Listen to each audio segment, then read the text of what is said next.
com a obrigação de ser campeão e que se não for campeão, é ruim o campeonato. Eu vejo esse peso todo no Flamengo. Vejo mesmo. A obrigação acho que é uma palavra muito forte, mas sem dúvida nenhuma, dessas 5 equipes, é a que tem uma responsabilidade maior. Sim. É um time que investiu mais, foi aquilo que a gente estava falando. O ano passado já tinha um timaço. Se o PSG for vice na França, é ruim para o PSG ser vice-campeão. Esse ano acrescentou jogadores. Foi um time que acrescentou tecnicamente peças para o elenco muito bom do ano passado, né? Então a responsabilidade do Flamengo é maior. Eu acho que é uma responsabilidade maior, não uma obrigação. Atlético, você citou, Kleber, interessa o título para o Atlético, para o Inter, para o Palmeiras, para o São Paulo, para todos os times interessam o título. Mas eu acho que a maior responsabilidade nesse campeonato brasileiro, até por ser um campeonato de pontos corridos, ela é do Flamengo. Porque... Para o torcedor é obrigação, Rogério. Mas a obrigação é muito pesado. Aí eu acho que... Aí é a palavra do torcedor, né? Mas aí a gente está jogando... A gente é analista. Sim, Serginho, mas a gente tem que ter responsabilidade também. Porque se a gente joga na televisão assim, olha, é obrigação, torcedor é uma obrigação, aí é que a gente cria, o Flamengo toma mais uma pancada, aí vão lá 200 torcedores querer dar paulada no jogador, querer expulsar o treinador. Poxa, mas aí não posso me responsabilizar por isso, é uma opinião técnica. Não, mas se a gente está falando que é obrigação... Obrigação técnica. Não, eu não acho. Obrigação, desculpa. Eu acho que tem uma responsabilidade maior. Mas obrigação, ninguém tem obrigação de nada, o Rizek. Você tem obrigação de jogar, correr, se dedicar, se esforçar. É isso. Não. O que você tem é uma possibilidade maior de ser campeão na medida que você tem um elenco bom, um time bom, um técnico bom, uma história recente brilhante. Então, é claro, porque antes de começar o campeonato, naquela que a gente embarca nessa, quando a gente pergunta quais são os favoritos, o primeiro favorito de todo mundo foi o Flamengo e continua sendo o Flamengo. Só que o campeonato vai se desenvolvendo. O Flamengo vai jogar na Libertadores, o Flamengo vai jogar na Copa do Brasil, além dele os outros times vão fazer a mesma coisa. Então isso de vez em quando traz para o caminho um ou outro obstáculo, um pedregulho que você tem que desviar e você não consegue.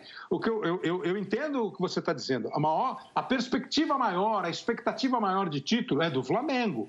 Agora, se o Flamengo não for campeão brasileiro, ele não cumpriu com a obrigação, é aí que eu também acho que é uma palavra um pouco forte demais, a palavra obrigação de ser campeão.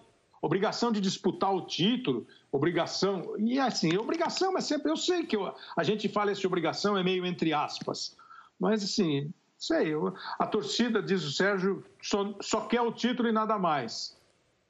Eu também quero sempre ser campeão e nem sempre a gente consegue. E assim, acho fascinante que a gente tenha 5 times, eu vejo 5 times com grandes possibilidades. Mas só um eu vejo com essa enorme responsabilidade, se a gente não quiser usar o termo obrigação.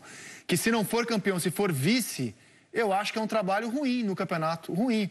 Pelo elenco que tem, pelas possibilidades que tem, para mim, eu entendi que o Flamengo tinha que ter liderado boa parte do turno, tinha que terminar o turno na frente dos demais. Acho que é um resultado ruim para o Flamengo. Acho que o Flamengo tem uma responsabilidade ruim. Tem uma responsabilidade maior do título. Acho que se o Flamengo conseguir uma vaga na Libertadores é um trabalho mediano. E aí, se não estiver entre os classificados para a Libertadores, aí é um trabalho ruim. Por enquanto, eu vejo... E se ele for...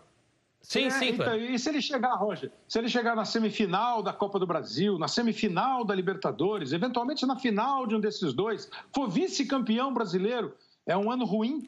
Não, eu tô falando... vai ser bom se eu falo especificamente do brasileiro, né? Porque o mata-mata pode acontecer mil coisas no jogo de futebol. O mata-mata tem mais casca de banana pelo caminho, né? Você pode escorregar ali, uma arbitragem ruim, uma falha individual. Exatamente. Agora, jogar com um jogador a menos. Mas lembra... Lógico, mas lembra que vocês disseram que o Campeonato Brasileiro tem 4, 5 candidatos ao título, que é um campeonato difícil, é um campeonato... E as cascas de banana podem aparecer também na estrada do Campeonato Brasileiro. Mas é mais fácil se equilibrar de novo, né? Você dá uma escorregada e volta pro caminho. Então, o Atlético Rizek, Mineiro... eu só quero discordar de uma palavra aí que você acabou de usar, Rizek. Diga. Você acabou de dizer que o fato do Flamengo não liderar nenhuma das rodadas desse primeiro turno mostra que a campanha do Flamengo é ruim, né? Não acho, não. Eu acho que a gente tem que pegar o Flamengo e colocar ele dentro das circunstâncias. O Flamengo teve uma troca de treinador, né? E um treinador que realmente não é um espelho do Jorge Jesus. Era um treinador que todo mundo sabia, que era diferente, etc. Então, o simples fato do Flamengo ter chegado na beiradinha agora, na virada de turno, em condições plenas de conquistar o título, está ali, né? Digamos assim, está na mesma rodada dos líderes ali, está tudo igual, né? Isso aí é um resultado bastante aceitável, bastante ok. É um trabalho andando, né?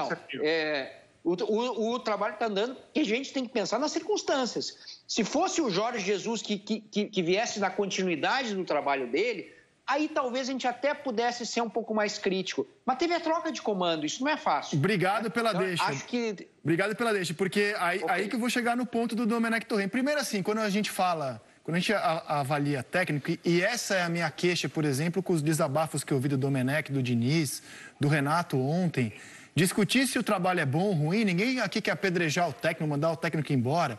Para mim, o Flamengo tem que ir até o fim da temporada com o Domenech Torrent, o São Paulo com o Diniz. Sou muito contra a demissão de técnico. Só acho que até aqui o trabalho do Domenech, por baixar de patamar em relação ao Jesus, eu não vou dizer que é um grande trabalho. É um trabalho ainda em construção, vejo como um trabalho em construção. Não consigo dizer que é um grande trabalho, porque o Flamengo caiu de patamar. Em toda a passagem do Jorge Jesus pelo Flamengo, ele teve 4 derrotas. O Domenech já tem 5. Como estava no primeiro turno do ano passado? O Flamengo era líder com 42 pontos no ano passado. Mas muito distante dos outros? Acho que eram 3 ou 4 pontos de vantagem em relação ao segundo colocado. A produção pode me confirmar, mas o Flamengo teve 42 pontos. O último time que foi campeão brasileiro sem liderar nenhuma rodada do primeiro turno foi justamente o Flamengo de 2009. Mas o elenco do Flamengo de hoje é para ter um campeonato muito mais próximo do que foi no ano passado, do que foi a emoção de 2009.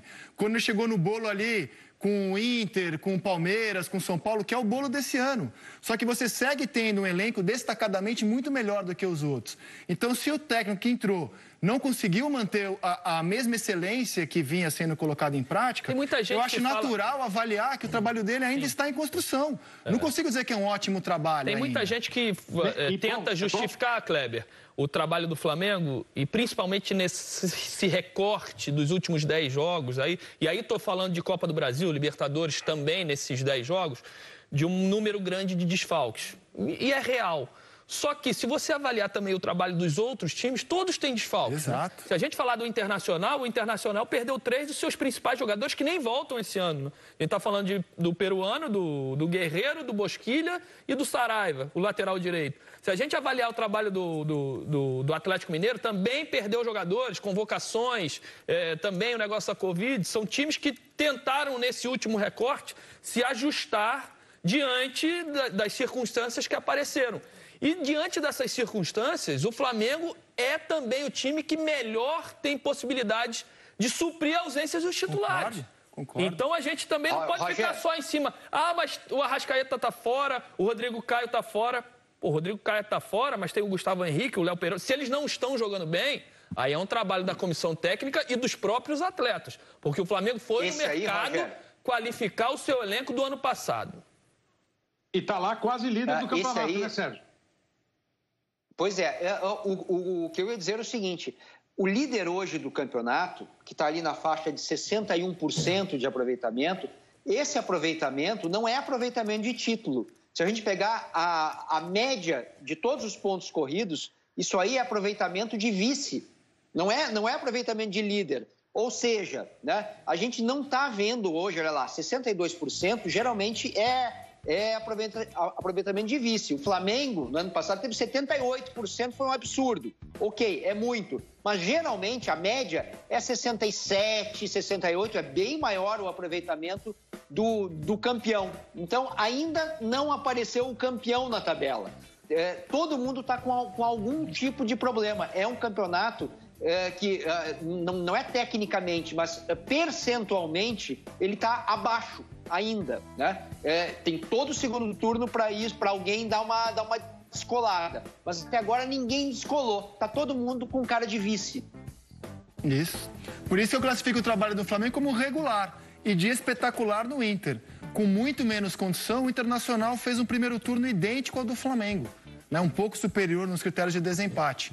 E o Flamengo, que tinha todas as condições de se descolar da turma, foi regular. Ruim é exagero, foi regular. E se a gente avaliar também o rendimento. O time do Flamengo não é um time que, nesse ano, consegue encher os olhos ou fazer uma partida, ou fazer na sequência grandes partidas, né? Se a gente pensar aí, fez uma grande partida contra o Corinthians, mas vem sofrendo. São vitórias magras, no jogo da Copa do Brasil contra o Atlético Paranaense, o Atlético Paranaense não virou o jogo porque o Hugo fez 3 milagres. Porque no segundo tempo o Atlético foi melhor do que o Flamengo e poderia ter ganho o jogo, não seria nenhuma surpresa. No jogo do final de semana, perdeu por 4-1 do São Paulo, e o São Paulo foi melhor, quase que os 90 minutos do que o Flamengo no Maracanã. Aí tem gente que fala, mas o Flamengo teve 2 pênaltis e perdeu. E se fosse o escanteio, marcado tiro de meta, aí você tira um gol para lá, 2 para cá. Não são essas contas que a gente faz para analisar o jogo, né? A gente analisa num contexto mais geral.